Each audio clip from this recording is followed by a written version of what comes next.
Hello friends. Marathon class के skill development part में मैं आपका वेलकम करता हूं। I welcome you all with true and complete honesty to this class.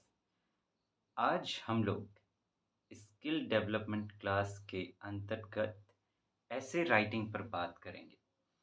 आपको याद होगा पिछला जो ऐसे राइटिंग का क्लास हुआ था स्किल डेवलपमेंट में, उसमें मैंने आपको ऐसे की इम्पोर्टेंस बताने की कोशिश की थी डेटास को लेकर। डेटा बेस्ड एविडेंस बेस्ड हमने बातें की थी कि क्यों ऐसे जो है आपके लिए ऐसे पेपर बहुत ही इम्पोर्टेंट है और ये आपके प्लान में प्रायोरिटी में होना चाहिए। ये मैंने बातें की थी क्योंकि मेरा मानना है कि अगर आप किसी भी रास्ते पर अपने कदम को बढ़ा रहे हो तो उस रास्ते का महत्व अगर आपको पता हो तो आप संभल कर चलेंगे, नहीं तो आप केयरलेस हो सकते हैं। केयरफुल आप रहें, अवेयर रहें, सॉलिड रहें और एकदम फोकस्ड रहें। इसके लिए ज़रूरी है कि जो आप काम आप करने जा रहे हैं उसका महत्व आपको पता हो। फॉर एग्ज़ाम्पल, अगर आप मंदिर जा रहे हैं, आपको पता है कि मैं मंदिर जा रहा हूँ, तो आप नहाएँगे, अच्छे से कपड़े पहनेंगे, बिल्कुल प्योर एंड सिंपल वे में आप वहाँ पे पहुँचेंगे। लेकिन आपको बस कोई कह दे कि चलो ना चलते हैं, और आपको ये नहीं बताया उसने कि कहाँ चलना है, तो हो सकता है कि आप नहाए भी ना, जैसे मन वैसे कपड़े पहन लें, जैसे मन वैसे ड्रेसअप हो जाएँ और कैसे भी चल दें आप। और वहाँ पहुँच के आपको पता चला कि मंदिर के लिए ये बोल रहा है, तो आपको एक गिल्ट होगा और आप सही से उस जगह को जी नहीं पाओगे, लीव नहीं कर पाओगे, एन्जॉय नहीं कर पाओगे आप। उस जगह में अपने आप को एडैप्ट नहीं कर पाओगे आप वहाँ पे। तो बहुत ज़रूरी है कि जिस रास्ते पर हम जा रहे हैं उसका महत्व हमें पता हो, ताकि जैसा व्यवहार, जैसी एक्शन्स की ज़रूरत पड़ेंगी उस रास्ते पर, वैसा आप बिल्कुल पिच परफेक्ट ले सको। इसीलिए मैंने आपको डेटा बेस्ड एविडेंस ले लेकर आपको बताया था कि ऐसे की क्या इम्पोर्टेंस है। इम्पोर्टेंस जानने के बाद अब हमारे पास 2 रास्ते हैं कि अब हम लोग ऐसे राइटिंग के फैक्टर्स पर बात करना शुरू कर दें कि ऐसे राइटिंग के लिए आपको इन फैक्टर्स को डेवलप करने की ज़रूरत पड़ेगी, और उसके बाद हम लोग एक-एक फैक्टर्स को पकड़ कर डेवलप करना शुरू करें और फिर कंप्लीट ऐसे राइटिंग जो है वो हम लोग करें, वो सीखें। तो एक तो है कि हम लोग डायरेक्ट इस पर आ सकते हैं। दूसरा रास्ता ये है कि पहले हम लोग ये तो जान लें कि ऐसे राइटिंग हम किसके लिए करने जा रहे हैं, और मोस्ट इम्पॉर्टेंटली, उससे भी ज़्यादा इम्पॉर्टेंट ये कि किस तरह के एसेज़ के लिए हमको ऐसे राइटिंग स्किल जो है वो सीखना है। एसेज़ बहुत तरह के होते हैं। हमने स्कूल में भी लिखा है, कॉलेजेस में भी लिखा है, ऐसे और भी किसी मैगज़ीन्स के लिए लिखे जाते हैं, अलग-अलग चीज़ों के लिए लिखे जाते हैं। लेकिन हमें किसके लिए ऐसे लिखना है? हमें लिखना है यूपीएससी के लिए। ये बिल्कुल माइंड में क्लियर होना चाहिए। यूपीएससी के लिए लिखना है, पहले तो ये तो आ गया माइंड में यूपीएससी। लेकिन यूपीएससी के लिए लिखना है उसमें भी, तो पता तो चले कि यूपीएससी कैसे क्वेश्चंस पूछ रहा है एसेज में। तो नेचर ऑफ जो क्वेश्चंस है उनके क्या नेचर हैं वो तो पता चले पहले। तो एक रास्ता ये भी है हमारे पास कि पहले हम जो नेचर ऑफ क्वेश्चंस आ रहे हैं उस पर क्लियर हो जाएं, उसे डेप्थ में समझ लें, और उसके बाद वो जो मैंने बात की फैक्टर्स ऑफ ऐसे राइटिंग, उस पर एक-एक करके और फिर हम लोग उस पर आएँ। ये 2 रास्ते हैं। मैंने अपने बारे में भी सोचा कि मैं क्या करता? मैं डायरेक्ट आ जाता, खुद को डायरेक्ट सिखाना शुरू कर देता, या पहले नेचर ऑफ क्वेश्चन समझता। सही रास्ता क्या होगा? गांधी जी भी कहते हैं कि कोई मंज़िल अगर आपको पानी है, तो मंज़िल पाने पर ध्यान मत लगाओ आप, और बस ये नहीं कि मंज़िल पाना है चाहे किसी भी रास्ते से हो। गलत रास्ते से भी आ जाएँ तो कोई दिक्कत नहीं, मंज़िल पाने से मतलब। Ultimately success is important, means are not important. तो उन्होंने कहा नहीं, means are more important than the end. And आपका डिपेंड करेगा सही है या नहीं, वो डिपेंड करेगा मीन पर कि किस रास्ते से होकर आप आए। कहीं गलत रास्ता तो पकड़ के नहीं आए, अगर गलत रास्ता लेकर आए, तो थोड़ी देर के लिए आपको परिणाम शुभ-शुभ दिखाई दे, लेकिन लॉन्ग टर्म में वो प्लान अच्छा नहीं होगा। आप सही से काम नहीं कर पाओगे, सही सक्सेस आपको नहीं मिल पाएगी। तो मैंने सोचा नहीं, हम लोग दूसरे रास्ते से चलेंगे। पहले हम लोग ये समझ लें कि किस तरह के क्वेश्चंस के लिए हमें ऐसे राइटिंग सीखने की ज़रूरत है। तो इसलिए मैंने डिसाइड किया है कि कम से कम हम लोग 2 साल के, पिछले 2 साल के जो एसेज़ पूछे गए हैं, उस पर थोड़ा गहराई में जाएँगे, समझने की कोशिश करेंगे और वो ये भी ज़रूरी है, इसलिए भी ज़रूरी है क्योंकि जब मैं आपको फैक्टर्स ऑफ एसे राइटिंग बताऊँगा कि ये फैक्टर्स आपको डेवलप करने पड़ेंगे अपने अंदर, तो आप उस पर यकीन कर सकें कि हाँ, ये ज़रूरी तो है। वो क्वेश्चन जो मैंने देखा था, उसको देख के लग रहा था कि हाँ, ये फैक्टर्स तो ज़रूरी पड़ जाएँगे। तब आप ज़्यादा यकीन कर पाएँगे और यकीन करना इसलिए भी ज़रूरी है क्योंकि देखिए अल्टीमेटली सीखना आपको है। मेहनत उस पर आपको करनी पड़ेगी थोड़ी-सी आगे जाकर। उसको लिखना भी पड़ेगा, ये फैक्टर मैं जो डेवलप करने की बात कर रहा हूँ, मैं आपकी मदद करूँगा। तो काम तो आपको अपने ऊपर खुद ही करना पड़ेगा। तो उसमें सच्चाई आ सके, आपके एक्शंस में एक सच्चाई आ सके, आप हाँ, आपको विश्वास हो कि नहीं जो मैं कर रहा हूँ, ठीक कर रहा हूँ, तभी तो आप उस पर एक्स्ट्रा एफ़र्ट लगाएँगे, मेहनत करेंगे। तो आपकी मेहनत सच्ची हो सके, उसके लिए ये करना मेरे लिए ज़रूरी। तो हम लोग पिछले 2 साल के जो हैं ऐसे 2 साल इसलिए ताकि हम थोड़ा-सा उसका ट्रेंड भी देख सकें, कि कुछ बदला तो नहीं है कि या फिर किस तरह से यूपीएससी आगे मूव कर रहा है, उसके लिए। तो उस पर आएँगे हम लोग एक-एक करके मैं सेक्शन 2 सेक्शंस में एसेज़ आते हैं, आप जानते हैं section A, section B.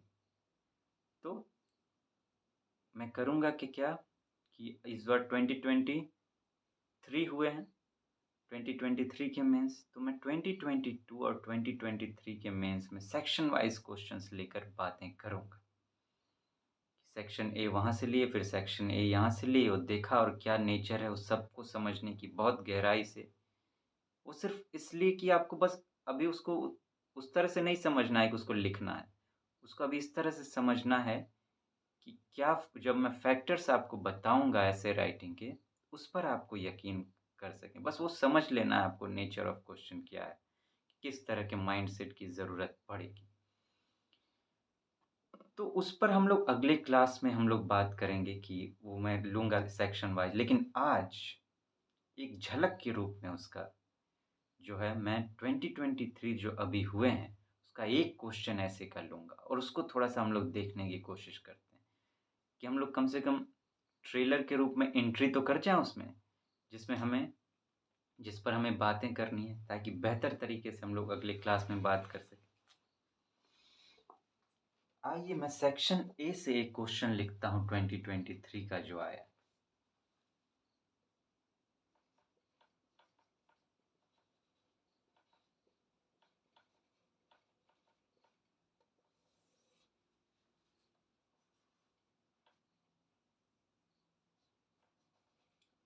Thinking is like a game.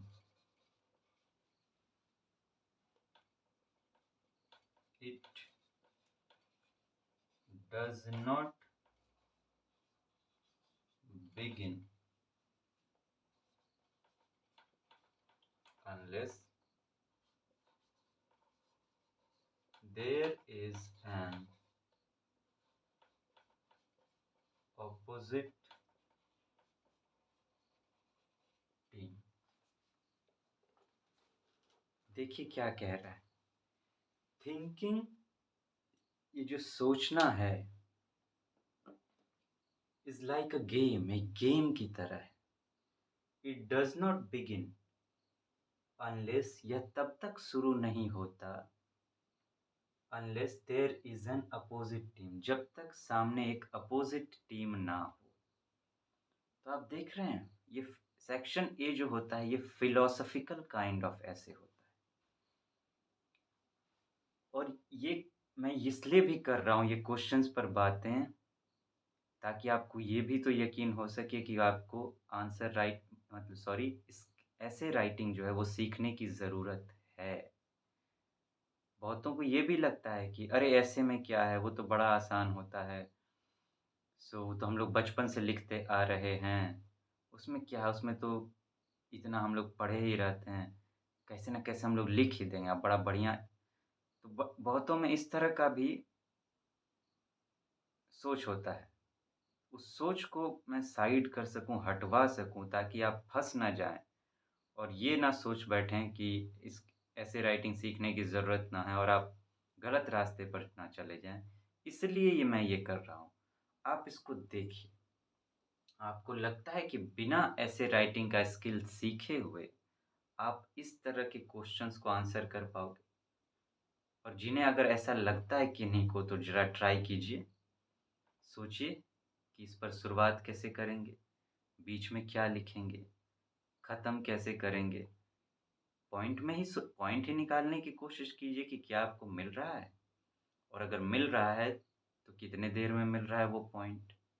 क्योंकि वहाँ देखिए, वहाँ क्या है, आपको 3 घंटे मिलेंगे लिखने के लिए 2 ऐसे 1000 टू 1200 वर्ड्स के, 1000 वर्ड के ही लेकर चलें। वहीं पर आपको पॉइंट सोचने हैं, ऐसे में क्या-क्या डालना है, वहीं पर आपको डिज़ाइन करना है, वहीं पर आपको कनेक्ट कर के फ्लो में लिखना है। बहुत सारी चीज़ें हैं, ऐसे अपने आप में एक हिमालय पर्वत है, इसमें बहुत चीज़ें करने की ज़रूरत होती है। अगर आपने स्किल नहीं सीखा, थोड़ा पहले तो आप कर नहीं पाओगे, अगर थोड़ा बहुत कोशिश की आपने करने की, तो थोड़ा बहुत अगर आपने कर भी लिया, तो उसमें बहुत समय आपको लगेगा। बहुत समय लगा के भी आप थोड़ा बहुत कर पाओगे। लेकिन अगर आपने स्किल डेवलप कर लिया, तब होगा क्या?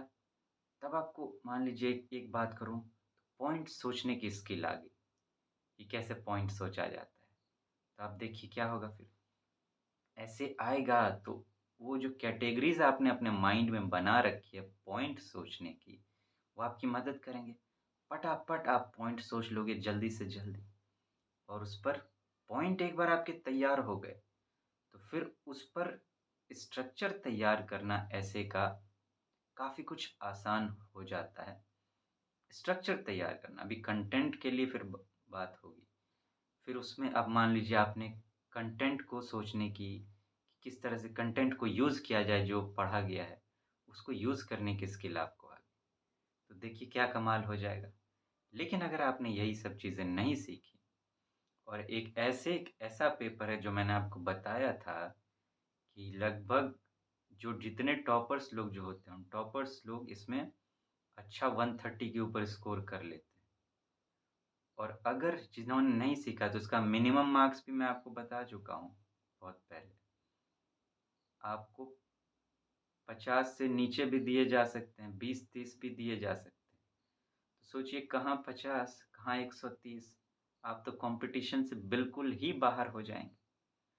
तो जो भी ऐसे राइटिंग नहीं सीखेंगे, उनको ये सामना करना पड़ेगा। वो कॉम्पिटिशन से बाहर हैं, समझ लीजिए एक तरह से, उनका कॉम्पिटिशन है ही नहीं। ये सीखना बड़ा ज़रूरी हो जाएगा आपके लिए। देख ज़रा इस पर बात देखिए क्या है। Thinking is like a game. सोचना एक गेम है। जब तक हमारे सामने एक अपोज़िशन टीम नहीं हो, और ये तब तक शुरू नहीं हो सकता जब तक हम लोग सामने अपोज़िशन टीम नहीं हो। तो वो सोचने की कला, वो सोचने का आर्ट कि अब इस पे कैसे सोचें? कि हाँ, थिंकिंग तो एक गेम है। अच्छा, गेम को माइंड में ला रहे हैं कुछ यूज़फुल टाइप का, कि गेम कैसे चलती है। और गेम, रियल गेम। अब गेम में भी अब ये भी एक कला है कि आप ये जो अगर गेम कह रहे हैं, तो आप कौन-सा गेम सोचने लगेंगे? वीडियो गेम तो नहीं सोच रहे हैं। वो भी बात आएगी। सोचने के लिए भी सोचने का एंगल क्या होना चाहिए, सिर्फ़ वर्ड पर नहीं जाना है। तो वो कि अच्छा गेम है तो किस तरह का होना चाहिए, कैसे डेवलप करना चाहिए और क्यों ये कह रहा है कि अपोजिशन टीम सामने होगी तभी ये शुरुआत होगी। तो अपोजिशन टाइम को माइंड में ही क्रिएट किया, अपोजिशन टीम को उसको सामने रखा, उसको हटा कर देखा कि ये शुरू हो सकती है कि नहीं थिंकिंग, दोनों तरीके से। जब आप ऐसे लिखेंगे तो ये जो कह रहा है वो ना वहाँ आप अगर आप ये भी तो दिखा सकते हैं कि अगर अपोजिशन टीम को हटा दिया तो थिंकिंग शुरू नहीं हो पा रही है। वो अगर आपने प्रेज़ेंट कर दिया वो भी और साथ में बाद में ये दिखा दिया कि हाँ, देखिए मैंने उसको भी प्रूव कर दिया कि नहीं हो पा रही, जब तक ये नहीं आएगा नहीं होगा। एक सेक्शन आपने इसका भी 100 व 100 वर्ड्स में उसमें लिख दिए। तो एग्ज़ामिनर को लगेगा कि ये जो स्टूडेंट है ना, इसने एक-एक एस्पेक्ट पर काम किया, एक-एक स्टेप पर काम किया है। फिर जो आपको नंबर वो देगा ना, ओह! मन मोहने वाला नंबर देगा। मैंने आपसे कहा था कि ऐसे राइटिंग में 180 हाईएस्ट स्कोर तक स्कोर किया जा सकता है, 180 तक। तो सोचिए, अगर आपने इस तरह से सीख लिया तो कमाल हो जाएगा। तो हम लोग अगले क्लास में अब बाकी जो मैंने कहा जो कंपैरिज़न है 2022 और 2023 को लेकर एक-एक सेक्शन में समझने की कोशिश करेंगे। जब नेचर ऑफ क्वेश्चन हम लोग इन दोनों साल के समझ लेंगे, दोनों सेक्शन के, फिर हम लोग उसके फैक्टर्स पर बात करेंगे, फिर उन फैक्टर्स को डेवलप करेंगे और फिर एसेज़ को लेकर कंप्लीट ऐसे कैसे तैयार किया जाता है, उस वे में कि एक एग्ज़ामिनर भी मोहित हो जाए और यूपीएससी तो वाह-वाह कहे, इस तरह से। आप भी जब उस ऐसे को पढ़ो, अपना लिखा हुआ ऐसे, अगर आप उसको सच में उसका स्वाद चखना चाहते हो, तो आप तब भी चख पाओगे, लेकिन एक और बेहतर तरीका हो सकता है। अभी आप कोई भी इन्हीं एसेज़ को ले लो किसी साल के और लिखो आप उसको और बाद में जब हम लोग उसको सीखने के बाद लिखेंगे, तब आप खुद वो भी लिखना और फिर दोनों को मिलाना।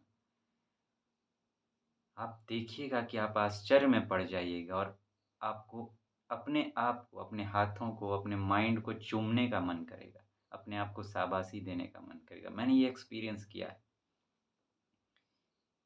ये एक्सपीरियंस मैंने किया है क्योंकि जब मुझे सीखना था सिखाने के लिए, तो मैंने जब शुरू में 1-2 लिखा और उसे मैं आज पढ़ता हूँ, तो मुझे बहुत हँसी आती है। इतनी हँसी आती है कि मत पूछिए कि अरे! इतना बेवकूफ़ वाला ऐसे लिखता था तुम कि कैसे ऐसे मैंने लिखे हैं, हाँ? आज मैं अपने उसी में दूसरा फिर से मैंने जब अब लिखता हूँ, सच में कहिए आई थैंक मायसेल्फ मुझे ऐसा ब्लेस्ड फ़ील होता है। मैं I used to thank myself कि थैंक यू प्रणव आपने इतनी मेहनत की, मेरे लिए इतनी मेहनत की कि आपने मुझे सिखाया कि ऐसे खुद खुद से ही मैं इस तरह की बातें करता हूँ। इस तरह से ऐसे लिखना आई थैंक यू सो मच। तो ये आपके साथ भी होगा और जब ये पॉज़िटिव थिंकिंग लेके सोचो आप इस कॉन्फिडेंस के साथ, इस पॉज़िटिव थिंकिंग के साथ जब आप एग्ज़ाम में बैठोगे, तो क्या ऐसे लिखोगे? तो फ्रेंड्स ऐसे हम लोग आगे बढ़ेंगे। तब तक आप अपना ख़्याल रखिए। Take care. Thank you so much. Have a nice day.